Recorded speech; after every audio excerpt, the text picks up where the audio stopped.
Welcome to the Divorce Awakening podcast, where you wake the fuck up after divorce. and you realise that your best life ever is ahead of you. I'm Delia Monk, And I'm Sam Brindle. and we're two happily divorced coaches here to show you that life doesn't end after divorce. Mate, it's just getting started. This is your chance to find out who you really are and build a life that you can't even imagine. We'll be talking about purpose, career change, dating, spiritual shit, and falling in love with yourself. Let's get into it. Let's go! Welcome back to the next episode of the Divorce Awakening podcast. And today we want to talk about why we named it the Divorce Awakening. What do we mean by that? And really, we both feel like we have gone through an awakening after our divorce. We've both been on quite a deep inner self-discovery journey. And we've mentioned it in the last few episodes. It's kind of come through. And so we thought today we'd talk through a little bit about what we have discovered about ourselves and what sort of journey it's been in the last few years since we did get divorced. I think as well, like, our goal here is that, you know, when you're listening to this episode and other episodes, is for you to be thinking about yourself, right? As we're telling stories about our experiences, our thought processes. Like, I would love it if, like, when you're listening to this, you question yourself. Yes. Like, what are some of the patterns that you're in? What are some of the loops that you're stuck in at the moment? And how can you break through them?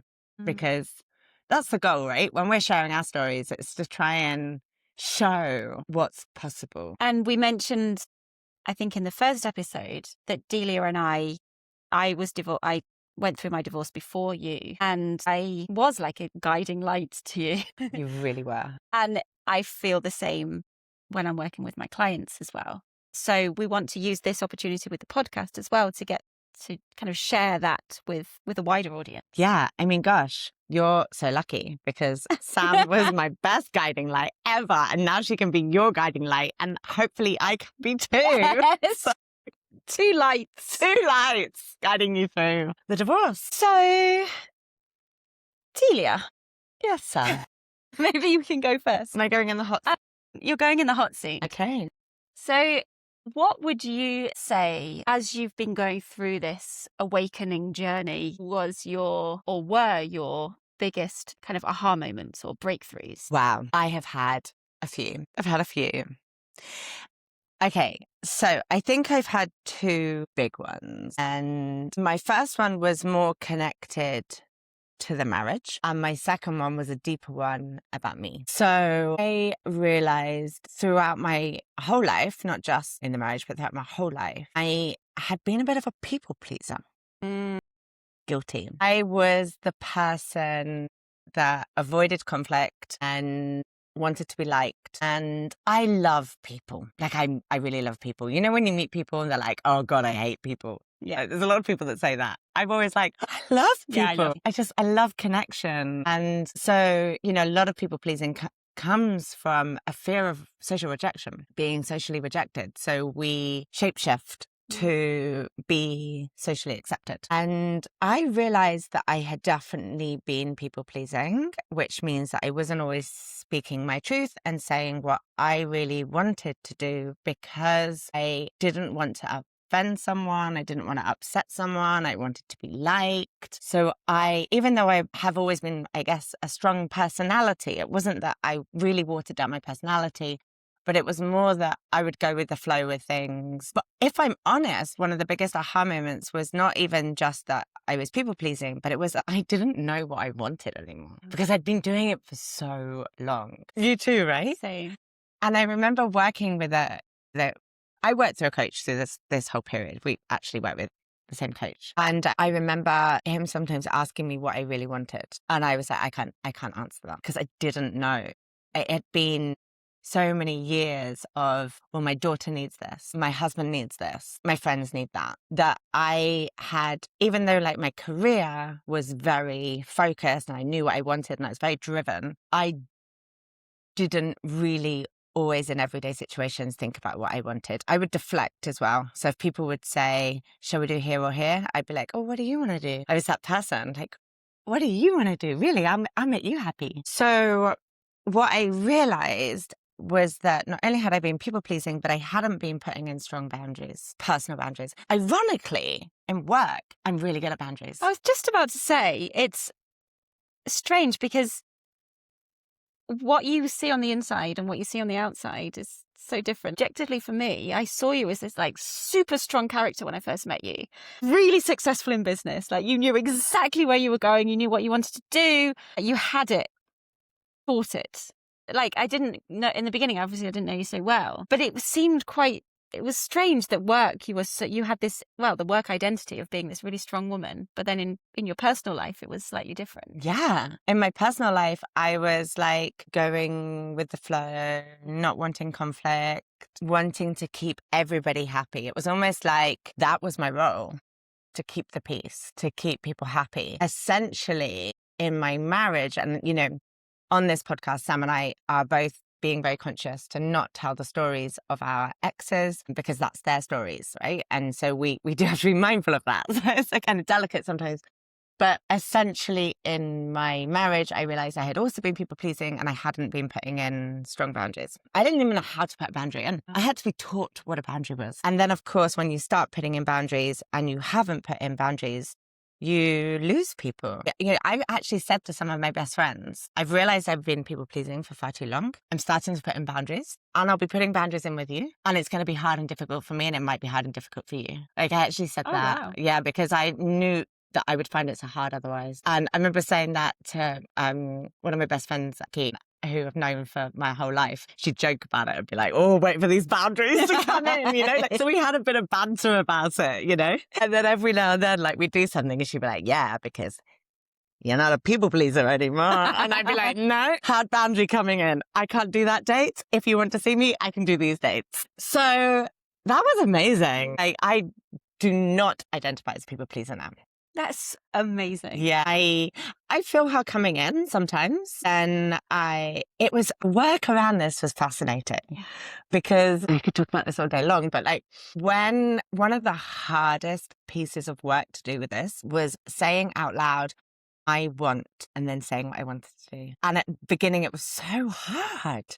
It was hard to know what I wanted, and it was hard to say what I wanted in my personal life, not in my work life. But I kept practicing. And even like with my coach sometimes, but he would ask me something and I would deflect and he'd be like, what do you want? And it was like, I think often when we're making these big changes to our identities or personal development, it comes with micro actions. A micro action for me was practicing saying I want. And I had to think about what I wanted in lots of small situations. So if someone was like, do you want to watch this movie or this movie? Old me would have been a bit more like, I don't mind. Yeah.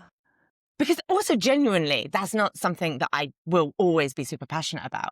But I train myself to get more passionate about the small things. And then that starts rolling out on a bigger level. So that was one big one. Why do you think, this is just my pure interest now, why do you think you didn't people please in your business? It's a really good question. I think I see business as more black and white. And I also think that I put a lot of pride in my customer experience and my deliverables and my work. And so if we're going to take people pleasing as a fear of being judged, and then that might lead to social rejection, if that's kind of the core of the behavior or the pattern, I would say probably that side of me was more poured into the deliverables and the work.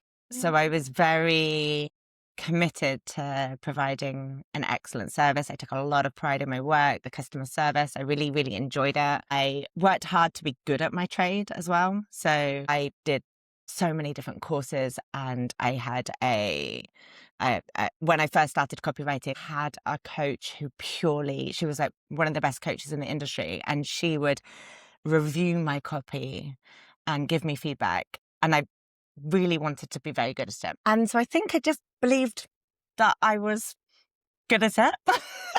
Yes, you are. And I was able to, I said, maybe there's a thing around self-worth there, that I just felt like, no, this is black and white. This is business. I've worked really hard to get good at my craft, and I'm going to give you a really good experience, and I'm going to give my everything into this deliverable, and here's some boundaries that come with that. So I would be strict about payments. You know, if they didn't pay within 3 days or 7 days, I think it was, I started adding interest onto their bills. Or, you know, it said that, and I had a very strict terms and conditions. It was very clear about channels where people could reach me through. And I should say that this was also different to coaching. I think boundaries with coaching were also important, but this was this is when I was copywriting and delivering a service. So I created a working environment that felt good. I don't know if I've answered the question there. It's a bit of a ramble, but... Oh, no, you have. Yeah, I'm just genuinely interested because how we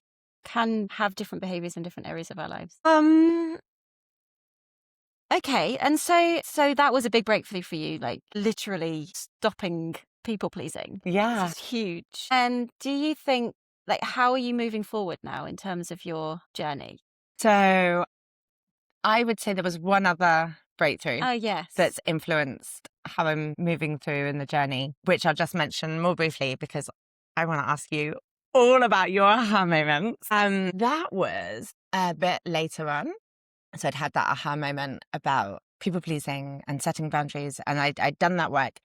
And then I had another big breakthrough, which was, for many years, I'd been terrified of public speaking. And as somebody who loves communicating... I mean, this shocked me that Yeah. you could have had a fear of this. Yeah, and I was terrified of it. Oh. The irony was, as a child, I loved doing drama, and I did theatre studies. I was in Amdram clubs, and I loved being on stage. But it was like somehow along the way, I got scared of my voice. I think it's woven into people pleasing. You dilute your voice when you're people pleasing. But one of my big aha moments came that actually when I was a child, I think I was often too much. You know, I was the one who was too boisterous, getting into trouble, or just being too much, like on an energetic level for people. And I think I made myself smaller. Especially in the world that we grew up in, that, you know, seen and not heard.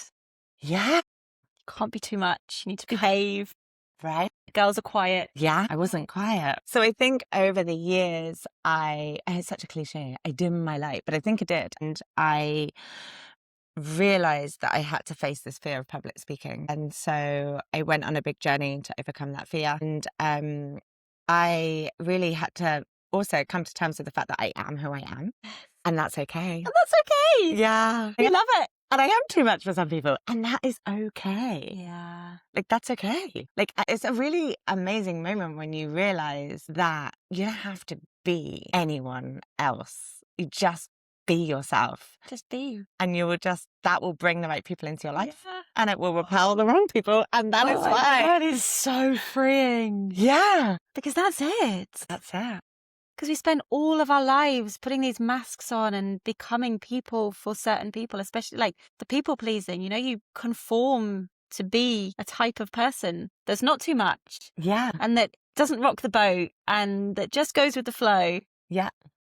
And that wasn't you. And that wasn't me. And I feel like to answer your question of like, you know, where am I now? I feel like I've met myself again. And I feel, it's full of information actually. Yeah. I feel like I love her. I know that sounds so... It's wonderful. But this is it. But this is it. Like cringing and rolling your eyes. But like, sorry. It's kind of the goal. To love yourself. To love yourself. Yeah. And I feel like I know what my values are. I know what my purpose is. I know what my gifts are. And I don't feel embarrassed about trying to share them and doing it with grace and kindness. But like also just not worrying what other people think of me anymore. Yeah. And knowing I will be too much for someone. And it's like, that's fine. There'll be someone who's your person. Like, that's fine. That's so beautiful. Yeah. So free of self-judgment is probably where I'm at. And now I'm doing like weekly improv classes as well, where I'm getting up on stage and really putting myself out of my comfort zone. Can't wait to go to the next show. So enough about me. Sam, tell me, what were some of your big aha moments, your divorce wake-up moments? Oh, I feel like I have had quite a few. Just to paint the picture of who I was previously, I was someone who was very closed emotionally. So I didn't really talk about how I was feeling, didn't really know how to talk about how I was feeling. I think having kids changed it a little bit. Like it kind of opened my heart a little bit. Mm. But I'd never looked inside. Like I'd never asked myself who I am. I'd never asked myself what I want. I think I mentioned in the last episode, I never had any dreams or aspirations for myself. And I would describe myself as having been like a passenger in life. I'd never been the driver. That's how it felt. Looking Wow. back, like you'd fall into different jobs. Life had kind of happened without me having really made that many decisions, which meant now that I look back and when I started on this, my awakening journey, was that I'd been so much in my head and most of my daily behaviors and habits and actions were all very on autopilot. So they were being very driven by like old patterns, old programming that I'd never really questioned, which included things like people pleasing, keeping myself quite small, not really having a sense of like a full like a really strong personality.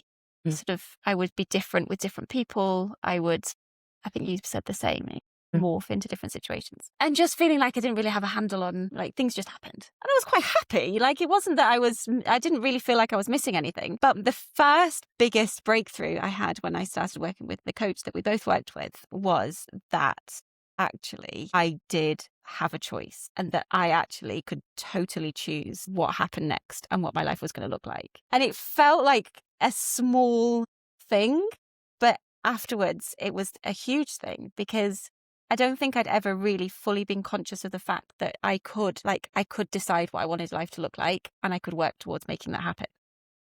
Wow. So I don't know so we kind of come from it from different angles, but if people are listening and you feel like you have, and I know that I've spoken to a lot of people who have been on that kind of autopilot of life, you can choose. And that for me was huge. And then suddenly I was like, Jesus, if I can choose, like, what do I want to choose? It's like, what do I want life to look like? And obviously career change, starting to become a coach, was part of that. Because it's like, I can now choose what I want to do.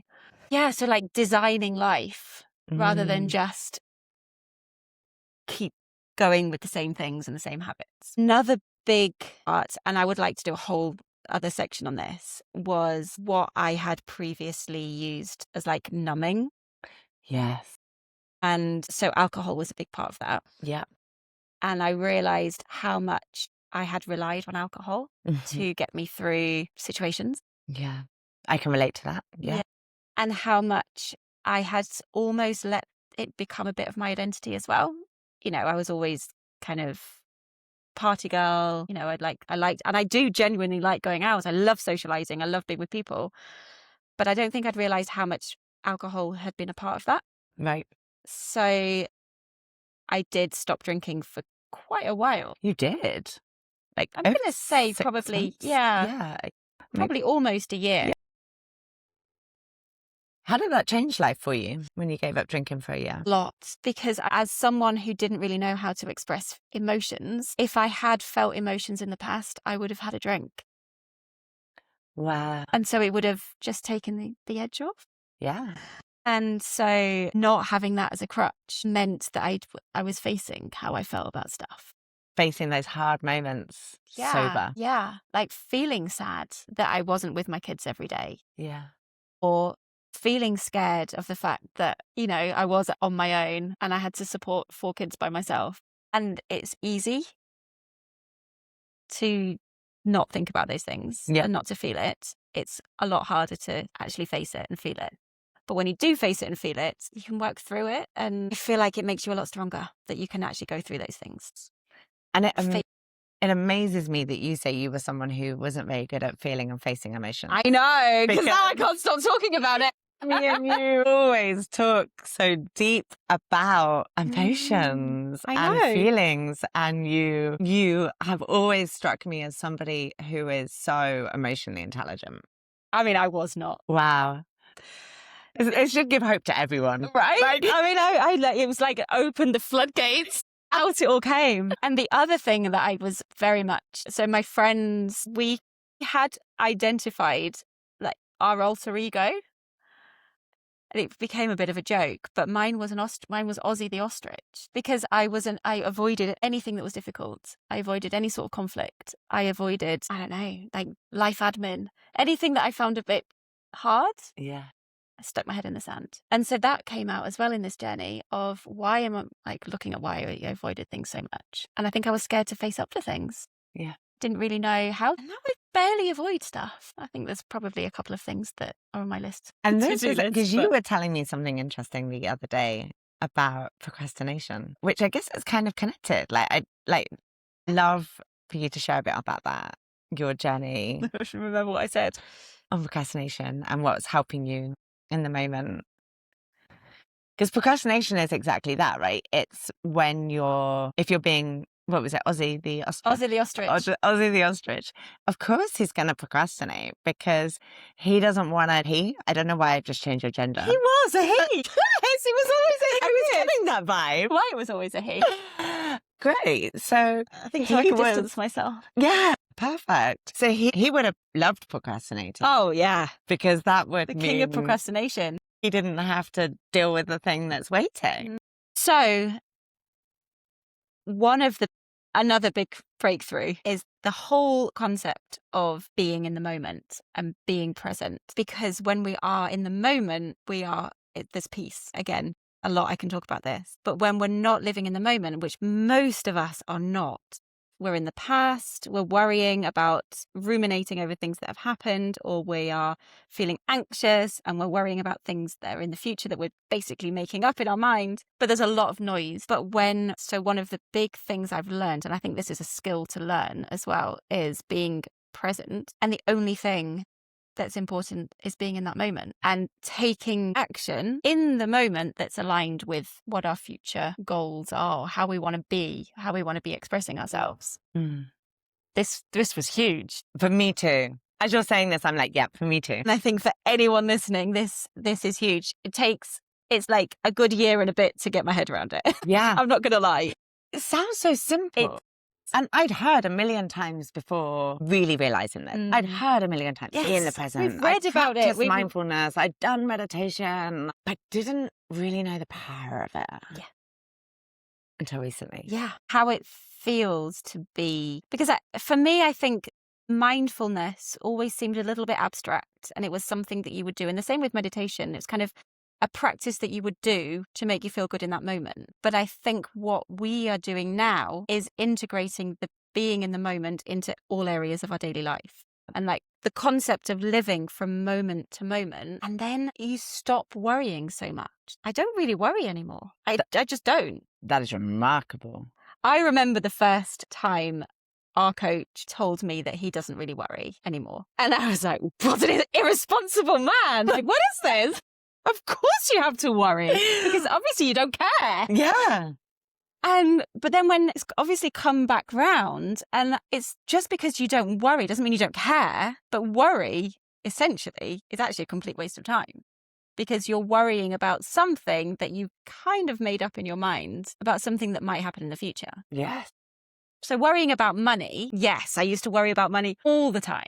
It was always on my mind. But if I was worrying about money, I wasn't being present, because my mind was thinking about my bank balance. It wasn't looking at where I am right now. And thinking, what can you do right now to help you? Yeah, so now it's flipped. Instead of spending all that energy worrying, which did nothing except waste my time because I was thinking about that, now I can put all my energy in the moment. Like, okay, so what can I do now? Yeah. How can I earn some money right now? What's going to bring some more money in the bank? It's so powerful. So powerful. You and I talk about this all the time, but so many moments of suffering in life can be halted by coming back to the now. Erased. One thing that really helps me actually is, did you tell me this? To say the word now. Maybe, sometimes, because I do that too. Yeah, it might be you who told me, but sometimes I will just, if I feel my brain has gone too far into the future, my brain will more likely go in the future than the past. That's sort of how I'm wired. I'm more prone to anxiety. And so I will sometimes just say the word now out loud. And then I will do the whole, 5 things you can see, 4 things you can touch, 3 things that you can smell, 2 things that you can, I'm losing it, the other one, and then 1 thing that you can taste. So it always end on taste. But that really helps me. Because it really, sometimes it's, otherwise I think it can sound a little bit rhetorical. Just live in the present moment. Yeah. And it's like, oh, What does that mean? bullshit. How do I do that? I'm just stressed right now. And most people I speak to, it's like, I couldn't possibly can't stop thinking. Yes. And it's not even, you can't stop thinking. Like, you genuinely can't stop thinking. But what you can do is calm your mind and become more of an observer. But it's such, again, it sounds really abstract until you, and it feels like something, oh, I can't possibly do it, so I'm not going to even try. But this has been for me, like a year and a half of keep reminding myself of this every day until it does sort of just make sense. It's detachment from the mind and observing it rather than being it for me. So I think I actually had a visualization when one day my brain gets so wired before bed. I think it does for many of us, right? We're going to bed and suddenly our brain is like, oh, you should do this. And what about this? And you forgot to say that. And why did you say that to that person? You know, like, it's like it knows it's going to go to sleep. And it's like, hang on, before I go to sleep, let me just get on my soapbox and tell you 200 things to keep you awake because I'm not ready to go to sleep yet. And so I did this like visualization as I was going to sleep where, don't ask me why, but just came. I imagined that my brain was like a rotating wardrobe and all the thoughts on it were different clothes. And so they were all different clothes. And it helped me try to observe it. And so I saw it like rotating above my head, like almost like this rack, like a rail rack, rotating a bit almost like a sushi rack, you know, just goes round and round on a conveyor belt. And off it were coat hangers and all the thoughts were on it. And I would literally try to watch them. Oh, so you're thinking about that thing you just said to someone. Okay, that one's going, that's going. And then every now and then, even when I was trying to do this practice, I'd fall into the thought. And it felt like I would take it off the coat hanger and wear it and become that thought. And then I could lose 5 or 10 minutes spiraling into that thought. But if I remembered that all I'd done was put the thought on and I could take it off again and put it back on the rack and press go on that conveyor belt and let it go again, that was a really tangible way of me observing my thoughts instead of being my thoughts. So good. My mind at night isn't quite so busy. I think I'm just knackered by the time I get to bed. It's like time to sleep. It's the difference having 1 kid and 4 kids, maybe. Maybe. Yeah, I'm just like, okay, I'm done now. Day's done. Off we go. Mine is more. I've got a lot more doubt. That's where I've had to do the most work. So I'm not so much. Never really had anxiety as such, I don't think. What's always held me back is like real low self-belief and massive self-doubt. So I just wouldn't think that I could do stuff. Right. And so what's working for me now is imagining, so say like I'm doing some work or I need to write or put out some content, film myself, and I can feel the flood of doubt coming in. It's like, you know, maybe this isn't the right thing you should be doing. Who's gonna be watching this? You're not saying the right thing. You know, all of those thoughts. So I say to myself, I am peace. Oh, wow. Because I'm seeing myself like inner Sam is peace. And there's doubt Sam is the external, is my mind feeding me all of these things. And so it's a way of saying, no, peace Sam is in control here.